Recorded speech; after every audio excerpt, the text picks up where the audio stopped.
How we doing, everybody? Hello, minders. Can you hear me?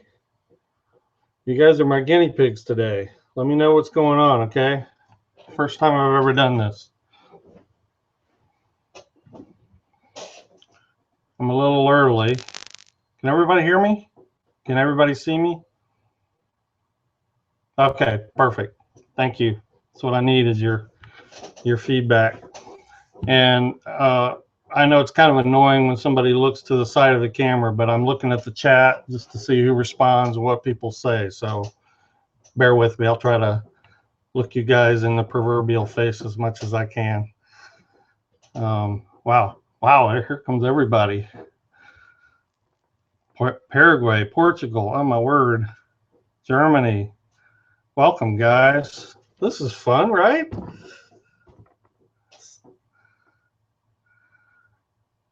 Woohoo, yeah, I agree. Hello from Finland. 158 of you already. Just get your questions ready, okay? I wanted to have kind of a Q&A. I'm going to give it a little bit of time yet because people are still coming in. And according to my clock, it's still 2:59. So we'll give people some time.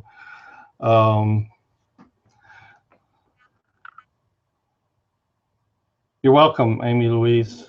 You're welcome. And I don't know how this looks. I have played with these settings in YouTube, and some of the settings I don't even know how to set. You know what I'm saying? For good response.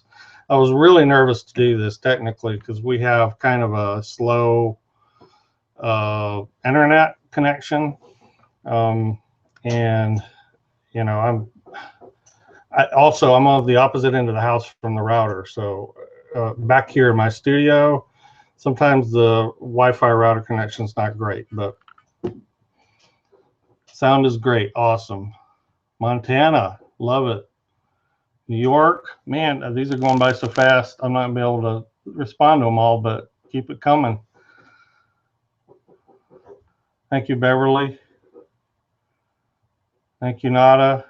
Sweden, awesome. Hong Kong, welcome. Man, it must be late there.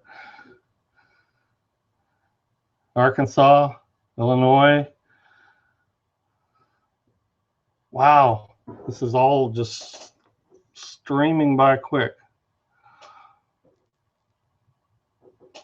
Maryland, Germany, Oklahoma, Georgia, Chile, Los Angeles, Italy, London, unbelievable. Mexico, New Jersey, South Carolina, hey, Finland, Orlando, Chile, New York, Virginia, Ohio, Oregon, goodness gracious, Greece, Canada, Poland, yeah, down the road, Somerville, Idaho. Yeah, well, actually, Marty and I have talked about doing a live together, Ron, many times. And we almost did it last fall, and just other things got in the way. We wanted to do a Ask a Watercolorist kind of a live broadcast. So we may still do that. You can pause the scrolling by using your mouse, Steve. Okay, thanks, Tracy. Helpful. And again, forgive me for not looking at the camera, but this is just amazing. Forgive my little kid, you know, kind of amazement at all of this, but Saskatchewan, Pennsylvania, Oklahoma City, Manchester, UK. Love it. Oh, well, thank you, Sanguil. I don't think so. I'm kind of a nerd, but thank you anyway. Washington. Reese, yeah, he's sitting right over there. He's watching. He's shy. Let me tilt the camera. See him? Say hi to everybody, Reese. Yeah. Tennessee, Peru, Canada. I mean, it's just it's just watching all of you check in with where you were from is just fascinating. I know you didn't join me to watch me do that, but it's 3 minutes after 3, so watching from the recliner, great place to watch. Thank you. So what do you guys think? You guys got any got any questions right off the bat, or anything that you're just tell me what you're doing. Tell me what you're working on if you want to. Tell me you know, what projects you would like to do coming up soon. If you have a burning question that's been in your mind, if you have something you have a problem with, let me know. Took my Strathmore class. Thank you.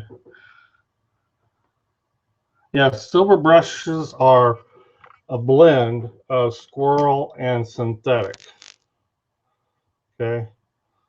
So they're not pure squirrel, they're not all synthetic. They put the synthetic in there to give it a little bit of snap. The squirrel is pretty limp.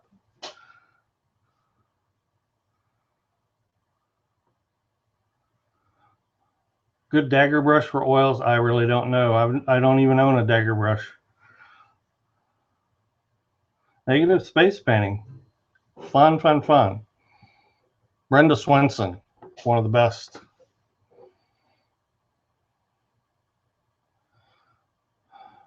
Let's see. I'm never going to be able to catch up on. Give me back the ability to paint. I hadn't been. Great to hear, Pixie Froggy Princess. I love to inspire people. That's been the most fun thing about this whole journey. And I'm sorry, but I'm going to be, you know, even if I stop this with the mouse, they spool up too much. So I'm just going to have to scan and pick as some things come up. Let's see. Watercolor ground, can't submit paintings if you use watercolor ground. I don't know about that. It probably depends on the show. There are water media shows, which means anything like acrylic, gouache is usable, and that's probably the case. And those are probably a lot more broader acceptance. But then there are transparent watercolor shows only. They're very, very specific about what they allow. Let's see.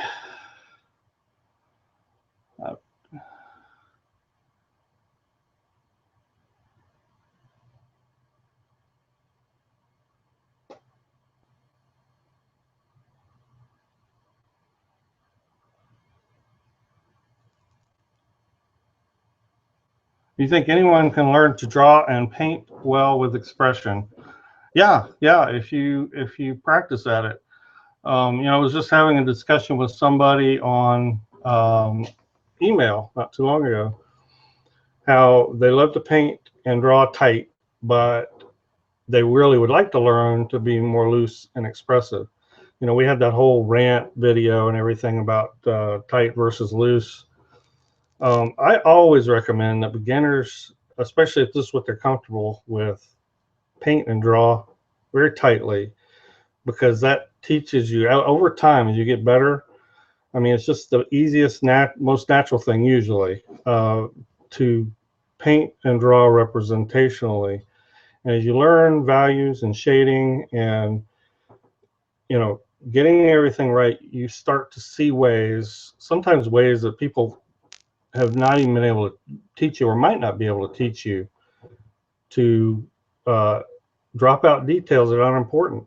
You start saying, well, I really don't need that. I really don't need this, or I can suggest this. And you do that by starting tight. And then the looser you get, the more you're able to represent things and draw things with confidence, the easier it is to be expressive. It's very hard to be loose and expressive when you can't draw. And anybody can draw. Absolutely anybody can draw. The lady that did the book Drawing on the Right Side of the Brain, that book proved it. I mean, she's got exercises in there that will really prove it. If you wonder about whether you can draw and you don't think you can, that book will prove it to you. Okay. Let's see. Let's pick out. Yeah, I do need an assistant, big time. But you know, you got to start somewhere. You recommend some watercolor book. This is the book that I've recommended the most often. Now, it just depends on where you're at in your journey.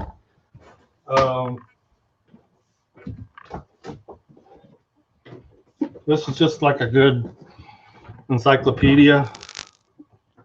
Y'all see that? Complete Watercolorist Essential Notebook. It just covers everything. And if you just don't know what you don't know, this book will tell you. And it also has some advanced techniques. It's got something about just about everything. That one I recommended a lot for beginners. Is sort of almost a textbook encyclopedia. There are lots of good books out there as you become more adept in one subject or another.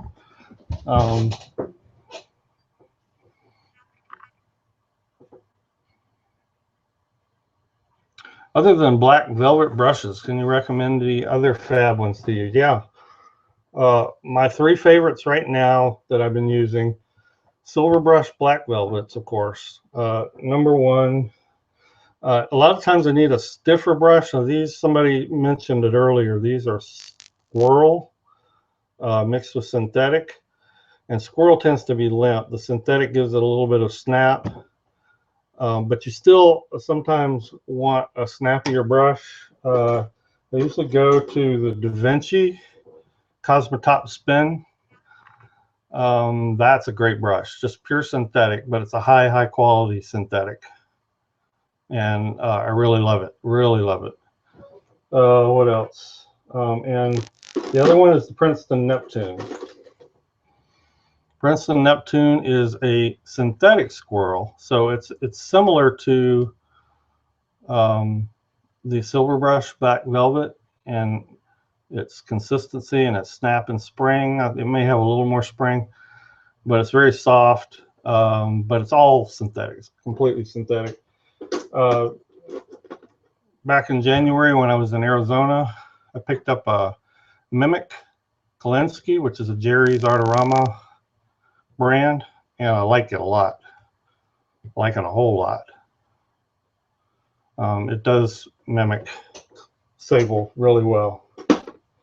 And I have a few sables too. So, but generally, if I'm painting, I'm reaching for a silver black velvet or a Da Vinci Cosmotop Spin.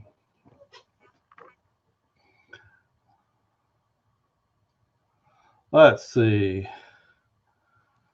Hi, Valerie. Let's see. How do you recommend finding an instructor? Wow, that's difficult. It really depends on your area. You know, here we have a group called MAC, the Metropolitan Arts Council, and they're sort of a clearinghouse for all that kind of information. I don't know, it probably is different for different cities. Oh,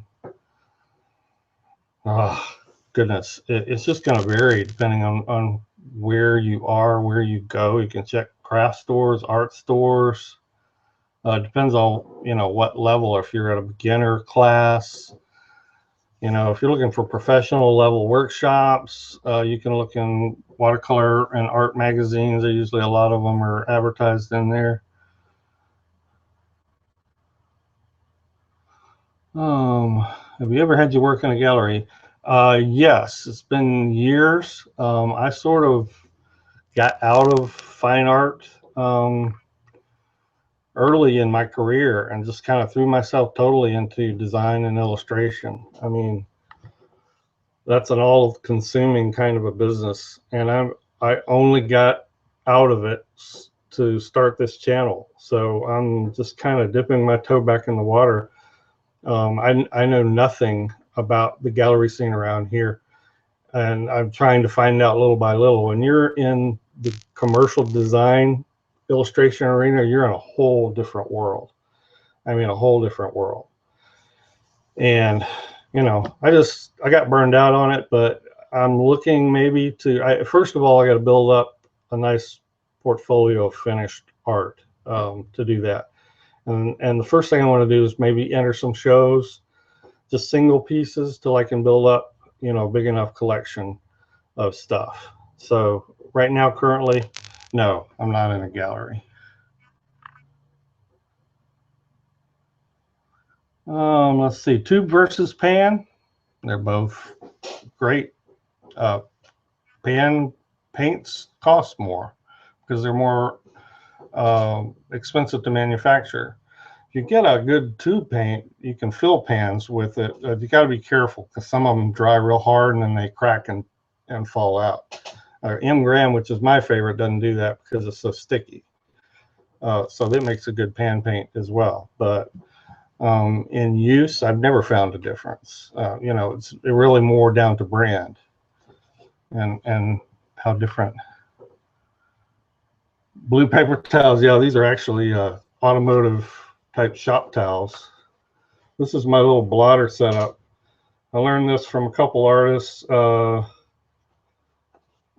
Sterling Edwards does this. Wes Waugh does this. Just wrap a paper towel around a toilet paper, and then I have the, I don't know if y'all can see, you probably can't even see what I'm pointing to. Yeah, okay. Paper towel wrapped around this. You probably saw the blue rolls in the background. This is my main blotting setup. And I covered this a little bit in one of my videos. You may not have seen it. So when you're painting, you can get a lot of water out this way. I have the edge technique, which you can blot water out of the edge like this without taking all the pigment out of the tip. And then if you need to stamp, you know, then I have a towel down here. And that's the name of that tune. And I always hold something, you know, either a rag or a paper towel, because I'm blotting and changing the moisture in the brush constantly while I'm painting. So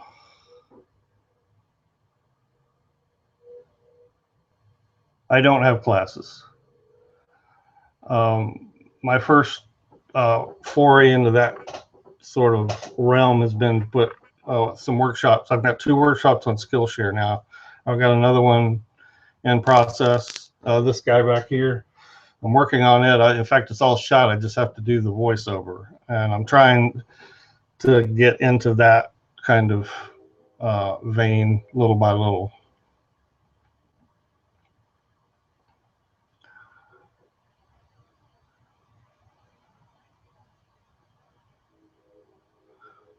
Even after lots of practice, my large washes are still bad. I get cauliflower at the very end, even if I take off excess water. Yeah, it's, and you may do all that, not questioning it, but it still means you have more water in your brush than you have on the paper. That's what it still means. Not sure how to tell you what to do, but cauliflowers are most dangerous when the wash has been applied and it started to dry and the paper's just damp.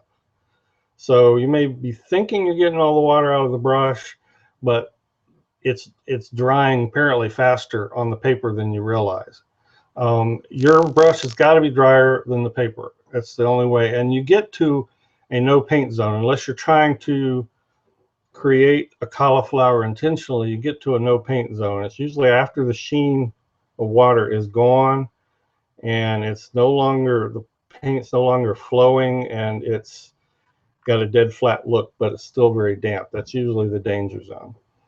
And that's when I actually like to kind of flick water droplets in there and get little intentional backgrounds. But yeah, that's, thank you, Bridget. Interested in predominantly watercoloring by glazing alone. That's my favorite technique. And oddly enough, I haven't even done a video on it yet, but I'm still trying to figure out how I'm going to do it. You feel one particular artist quality brand is better for this style technique? No, not really. I just like to use transparent colors. Ingram is primarily transparent, and all watercolor has mostly transparent colors, but they have varying amounts of semi-opaque and opaque. So, but that's not essential, you know, to good glazing technique. It's just, you know, helps an awful lot. But no, I don't really think one brand, you know, facilitates glazing more than another. Well, the brands that I have, Ingram, Core, Mission Gold, I have a few Da Vinci, I have a few, very few Daniel Smith. They all glaze great. I have a Sennelier pan set, glazes great.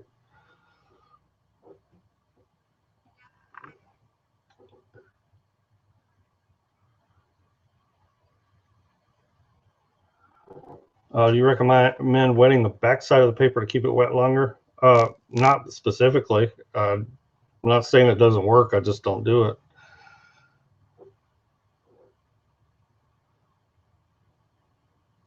Ingram is not necessarily better than Sennelier. It's my preference. I trust Ingram like I don't trust any other paint. Okay.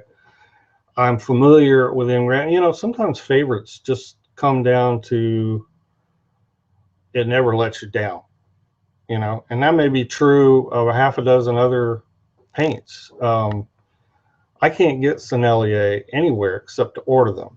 And I love the pan set that I have of Sennelier, but I love Ingram more.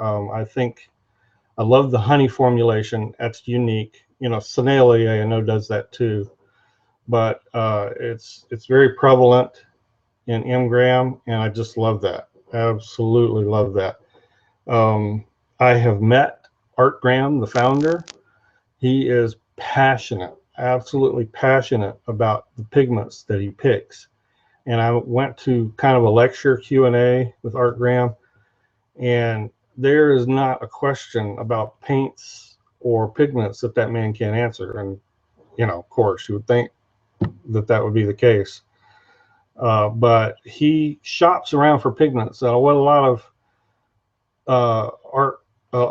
of paint makers do, mainly lesser quality ones, is they go out and they find a pigment supplier and they buy all their pigments from that supplier. That's not uncommon.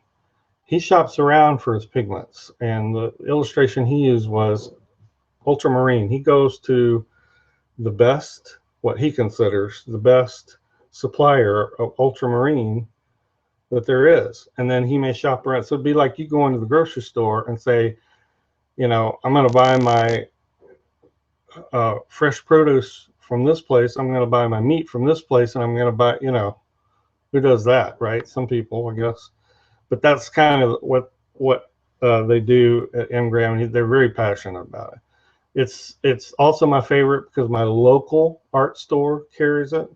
So that's great. I can just run down there in an afternoon and pick up a tube if I want to. I would probably be just as happy with Daniel Smith. I don't know, but I doubt it. So,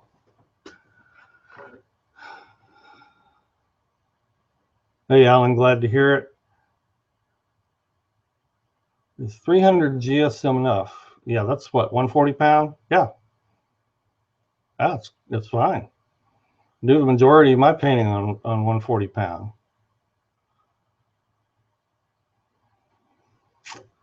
How do I decide what to paint? Some days I have so many ideas. Yeah, me too. I have a hard time deciding sometimes. I have certain subjects I like. I love landscape. I like to do a lot of portraits. I haven't gotten into that a lot on YouTube because when I did kind of a survey back last year, there was some interest in it, but mostly I would say overwhelmingly people want to see landscapes, and everything is fair game. So I will do some of all of it, but I find portraits take the most time, pre-planning and drawing. And sometimes it's a little difficult to do that for, YouTube. And I know you're not asking me what I like to do for YouTube, but you know, this channel drives a lot of what I do. So I would say deciding what to paint is just, you know, sometimes you just wake up and say, I gotta paint this, or I'll look at photos that I take and say, that's gonna make a great painting. So I don't know, it's all different.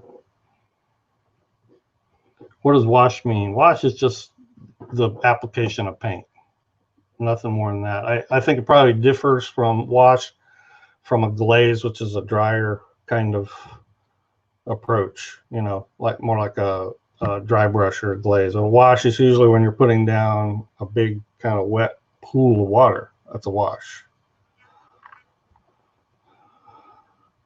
Thank you, Barry. Before we, and I'll go back to Q&A in a bit.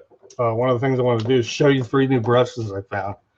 Okay, these are quills, and I wanted to talk a little bit about quills, what they are and how you use them.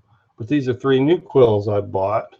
These are Silver Brush, maker of Black Velvet, and my local art supplier had these, and I go in there often enough, so when something new pops up, I see it immediately. And I thought, oh, what have we here? Being the brush fiend that I am, I bought all 3, and it looks like they are meant to be used in tandem. Now, these were actually the smallest one. Quills can get quite big. Case in point, and I've seen them bigger than this. I've seen them like, you know, big old things. This is a Creative Mark Danube from Jerry's Artorama, and I love those too. These are their smallest ones. Anyway, so this is a squirrel, 100% squirrel, and quills are also known as mops, or that's one thing they're known as. And the traditional mop or quill is 100% squirrel. In fact, I think there's a prized squirrel, a blue something squirrel from Russia. I don't even know exactly. But anyway, that's squirrel. Squirrel holds a lot of water. It holds more water than a Kolinsky sable, but they're limp, so they don't have a lot of snap. The other one in their series was this, which is a bristle brush. This is like hog bristle. It's like something you would paint, you know, with as an oil brush, like, you know, like that. But it's intended for watercolor and acrylic. And they call this a quill, a blending quill. I've never seen that before, so that was interesting. And then they have these, which are golden taklon. A golden taklon is probably the most common synthetic watercolor fiber out there. As a matter of fact, I've told people who've been asking me, well, how do I find a cheap brush that is still decent enough to use for watercolor? I said, just go to any art store, look for the watercolor brushes designated for watercolor, and look for golden taklon, okay? And you'll probably be okay, you know, unless you can afford anything better. As a matter of fact, I painted with cheap, as an illustrator, I painted with cheap golden taklon brushes for years. And until I started doing much research, I didn't notice a lot of difference, you know. Paper is the biggest thing. Anyway, back to this. So you got 3 different kinds of quills. Differences are, this will be limp. This has a lot more snap, which is kind of neat. So as you're painting along, you know, this will give you a little more stiffness and control for pushing the paint around. And this, being a blender, will take either dried paint, or washes that have created an edge and lets you blend them out. Maybe some of you have seen my videos where I use the Sterling Edwards bristle blenders. These are great. It's a great way to lose an edge. And if you do much painting in watercolor, you know as you put down a wash, it creates an edge. So how do you blend that out? Well, that's like one of the biggest things that a watercolor colorist needs to learn is how to blend out an edge so it just disappears into nothing. This is a great way to do it. You get these damp, they hold a lot of water, and then you blot most of that water out, and then you can either pull back into the edge or you can pull the edge out depending on which way you want to go with the blend. So haven't tried it a lot yet, but that's the supposed purpose of something like this, is to kind of move the paint around, blend it out, and smooth it out. I don't know. I've also found bristle brushes to be great when the paint gets into that drying stage, you know, that danger zone where cauliflowers can happen. You got to make sure it is nearly dry. You can push paint or lift paint back with it. So I thought these were interesting. Now, just the thing about quills in general, I've had people ask me, well, why should I use a quill over a regular brush? Well, you shouldn't necessarily. And in fact, I'm not sure I ever recommend these for beginners, because if you're having trouble controlling your water, you're going to have more trouble with these. These are designed to hold a lot of water so you can paint a lot with one brush. And that's the reason they're so fat. Oops. They're so fat and come down to such a nice point. They're particularly prized with loose watercolor sketchers. They love them because they don't have to change brushes as often. So they're not for everybody. I like them for landscape. If I'm doing a fairly expressive landscape, and you know, you can, it's probably harder to change pigments. You know, you're better off to just use a standard synthetic like this. If you like green, wash it out, a little bit of brown, wash it out, a little bit of blue, wash it out, a little bit of this. These are better if you just are picking up one color, or you're just continually mixing in the same pool and you just need to go back, and you can go back and pick up a little pigment. It's kind of hard to describe. You'd have to use it. But anyway, I just wanted to get into that and describe or talk about what quills are for, these ones that I found. I'm going to go back here and see. Which watercolor paints do I prefer? M-Gram.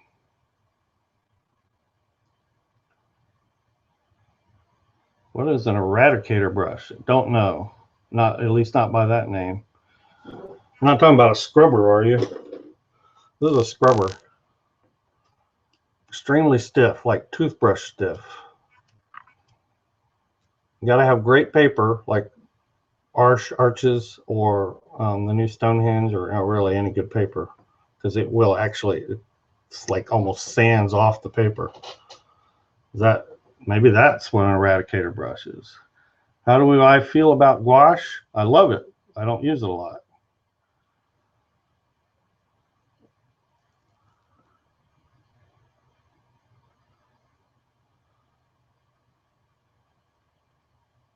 Yes, we'll be putting this on YouTube.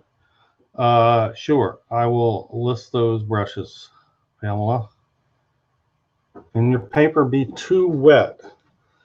Yeah, it can be, depends on what you're trying to do. It can be puddle wet, which is like it's not all soaked in. It's just like sitting in pools and puddles on top. Usually that doesn't do much for you. Although painter Nita Engel uses that a lot. She puts pigment down and she takes these oiler bottles. This is a fine line bottle. I've tried using these, not very successfully, but she'll get the paper really wet, and then she'll take these oiler bottles and just start spraying water everywhere. And she has this like big pool of mess. I mean, it looks like a mess, but she makes just amazing, amazing paintings out of it. But generally, puddle wet is too wet. You know, if it's soaked in and you have a nice even wetness across the top, and you're still getting nice dispersion. I mean, it could be wet for what you're too wet for what you're doing. So it just depends on what stage you're painting at. Do I still recommend Canson heritage paper? Yeah. I like it. It lifts very easily. That was the main thing I noticed about it. Almost too easily if you do a lot of glazing. And I was having trouble in some places, and I had to make sure my brush was very dry when I put down a glaze, or I was lifting the layer beneath it.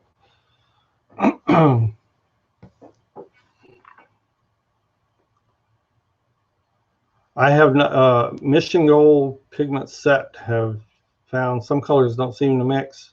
I haven't found that yet, but I can't say I've mixed every color that they have.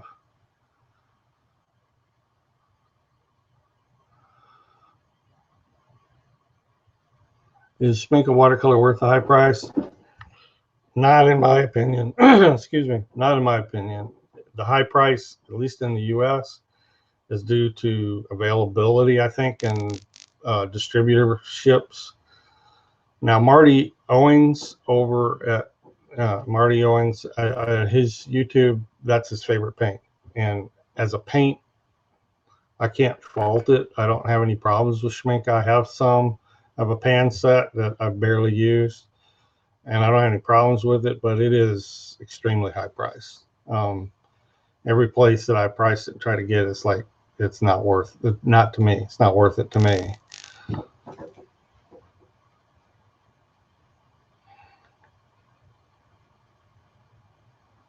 I haven't used ink tints. I get asked that a lot, and I'm trying to figure out, how I want to use them. A lot of people have asked me to do a review or a demo. I don't know. It's that's all I can say. I don't know.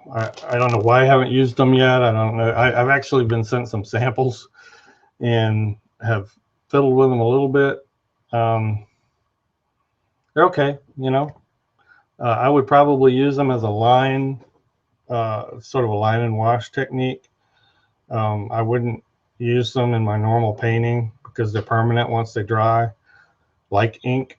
So it's just not something that I've been able to kind of warm up to yet. I know the colors are beautiful, at least people say.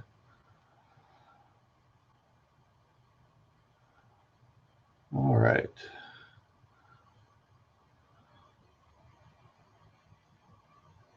What is poster color? I'm not sure. You're not thinking of school tempera, are you? I think that may be called poster color. Like the tempera that they buy for kids in school to paint with.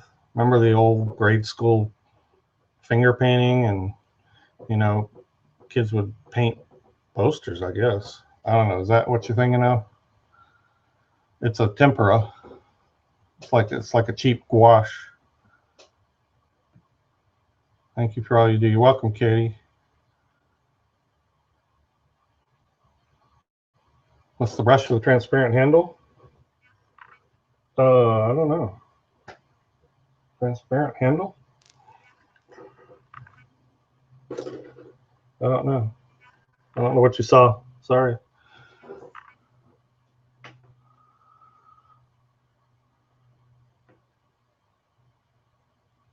What color do you mix to create your blacks? Great question.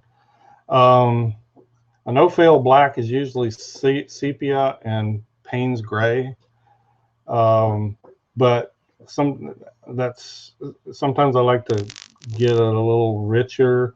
So I would say something like ultramarine blue and burnt sienna. Actually, I don't use burnt sienna, but I use red iron oxide, which is similar. If you get those really kind of heavy, they'll make a pretty good black. Alizarin crimson, or I use quinacridone violet a lot, mixed with certain greens, deep greens like I don't know, sap green. I'm looking maybe phthalo green's pretty deep. You got to use deep colors, obviously. So you're using deep complements, essentially. Oh, excuse me.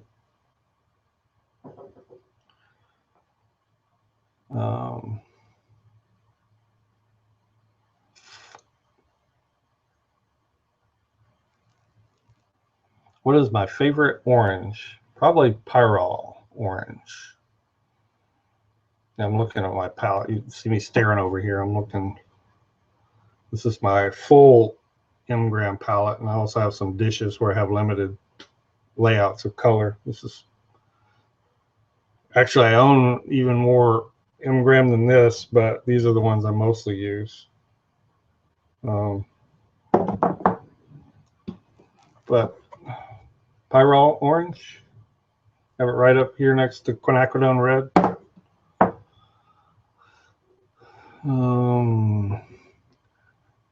So we have, I think in the beginning when all of the names were scrolling by, we had some UKers. Is that right? If there's some UKers out there watching, can you just type in yes real quick?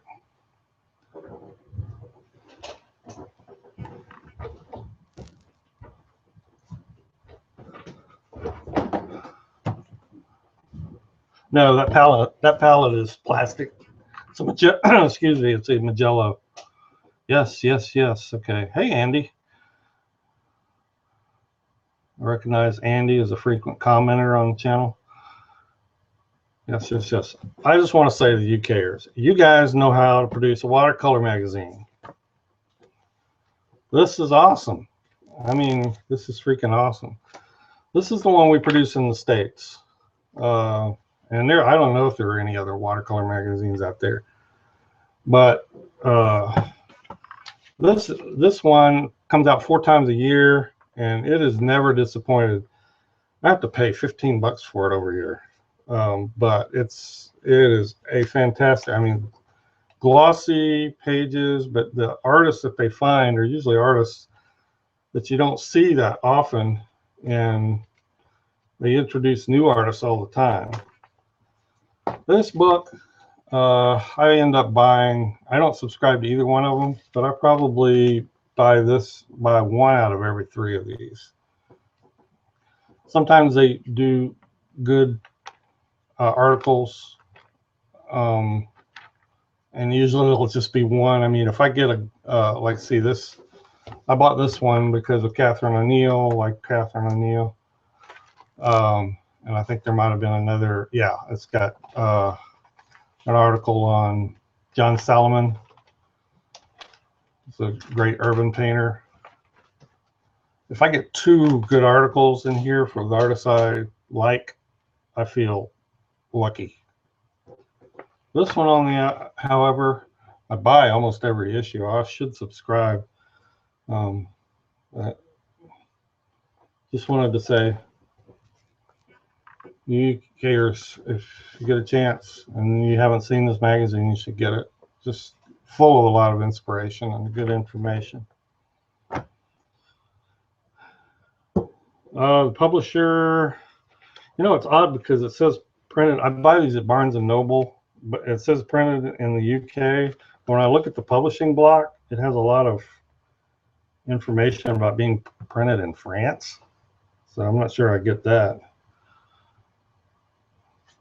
So don't know.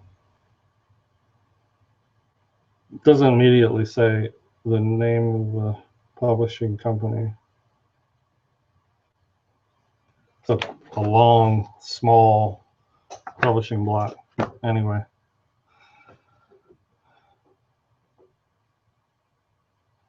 How often do you paint? Recommend? Every day, if I can. Sometimes it's usually just getting out a scrap piece and trying something. I get a lot of what if little things floating around in my mind. So I wish I did more in earnest, you know, paintings than I do. I'm trying to discipline myself more towards that. I end up doing testing. I've always called myself sort of a chronic experimenter and tester. but you know, you kind of learn a lot that way. And it's a lot of fun. So every day, I mean, sitting over here, you'll find this stuff laying all over my studio. You know, it's like a question pops into my mind and I say, I got to go answer that question. I pull out a brush and try something. So that's not really painting, I guess. Actually working on a paint, you know, what I've found the best for me is that if I get a drawing or something on paper and get it set up on my easel and just get started, and that's the hardest part. You all probably know what I'm talking about. I can't stay away. I'm popping up here, you know, between doing other things, you know, after the meal. If I'm watching TV, I'll pop up here doing a commercial after a bathroom break, and 5 minutes just doodling on something. But if I don't have a painting started, sometimes it's a little bit difficult to do that. Who is the sir painted behind you? Talking about this painting here? Yeah, that's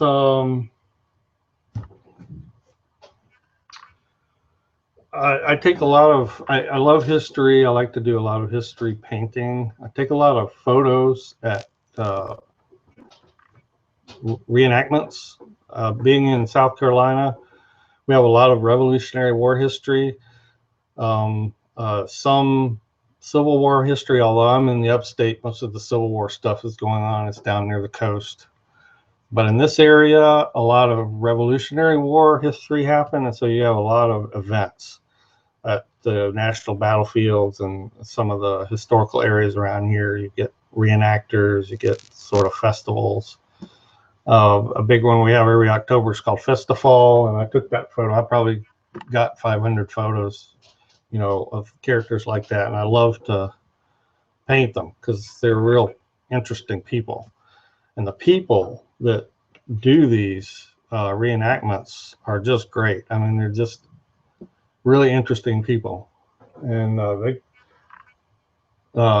they may not have the perfect, you know, most historically accurate garb, but I'm sort of honoring them as much as I am the history, because we have a local battlefield. It's about 40 miles from here, 40 minutes from here, called Cowpens. In fact, if you've ever seen the movie The Patriot, parts of that final battle were modeled after the battle at Cowpens. Their anniversary celebration every year is in January, and the guys get out there in period tents, sleep on straw, in, you know, sometimes weather that's in the teens. So these guys are dedicated. But it's just something I like. When I paint buildings, I like to paint historical buildings rather than modern buildings. Anyway, that's who that is.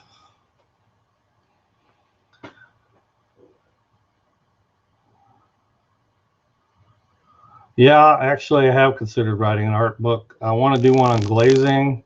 I've actually talked to a couple publishers. In fact, one publisher almost pulled the trigger. We had talked about it, and they had not done a watercolor book, and her editor kind of backed out on the idea because they wanted to stick with the kind of books they were doing, which were comic related and sort of teaching kids how to draw related. So the idea was initially to expand, and we were talking about doing a book. It may be a little premature for me yet, you know, having been so new out of the illustration business. But it's definitely something I want to do. There are not a lot of books out there on layering and glazing. There are a couple, and one of them, which I love the artist, but it's just, I think, is a terrible book. So there's maybe an opportunity there. I don't know. We'll see. Maybe eventually.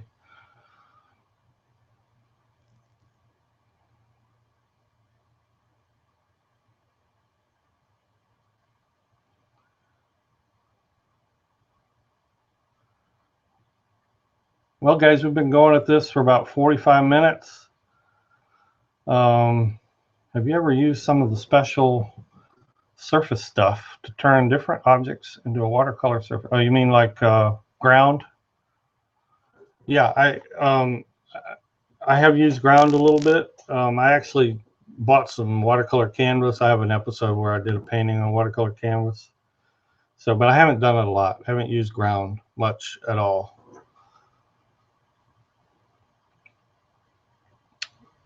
Yeah, Susan DeVia, I agree. New glazing book is desperately needed. What is your favorite paper? Well, Arches or Arch has always been my favorite.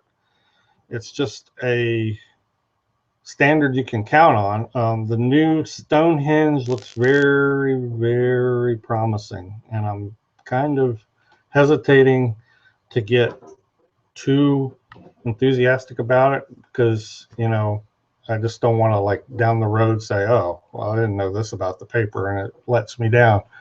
Arches has that history. You know, I've been using it for 40 years, and it's been around a whole lot longer, and they have tweaked it to perfection, and it is the most robust paper out there.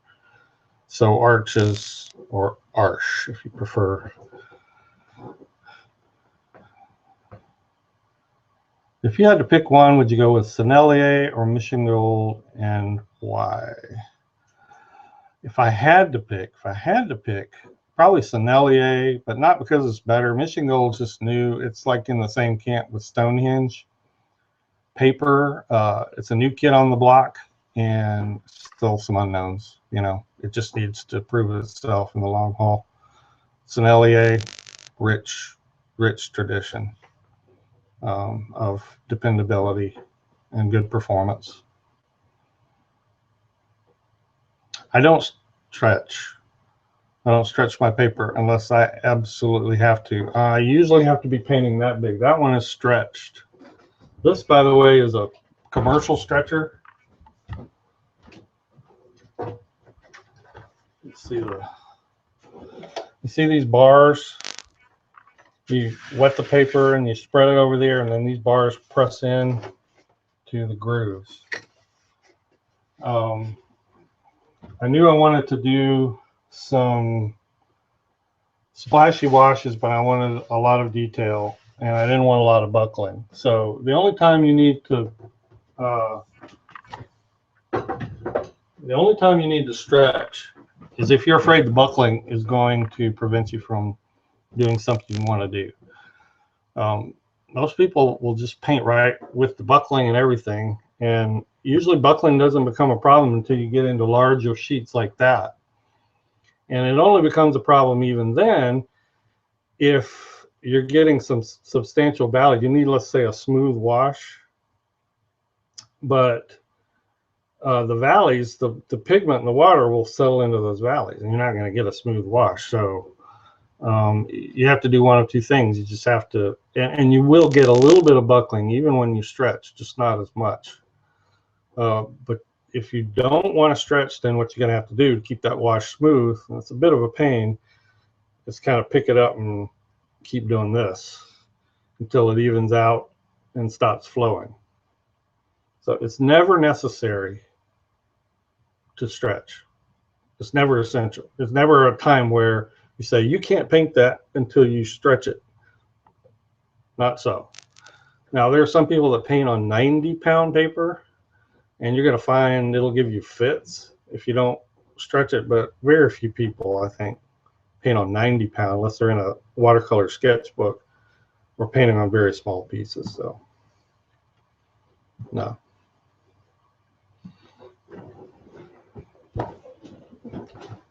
Yeah, I will do a tutorial on glazing. I mentioned earlier that I just haven't figured out how to do it. In fact, one of the episodes I plan coming up is dry brushing, which is a type of glazing. So look for that. That is actually the bare technique, the bare bones technique for glazing, and I will be doing that soon. I use both 140 and, I guess you meant to say 300 pound. Use them both. Any advice for new YouTubers? Ton. we're probably talking about another 45-minute broadcast. A ton. I don't know, what you want me to say, but it's a lot of work, my friend. It's a lot of work. That's all I can say right now.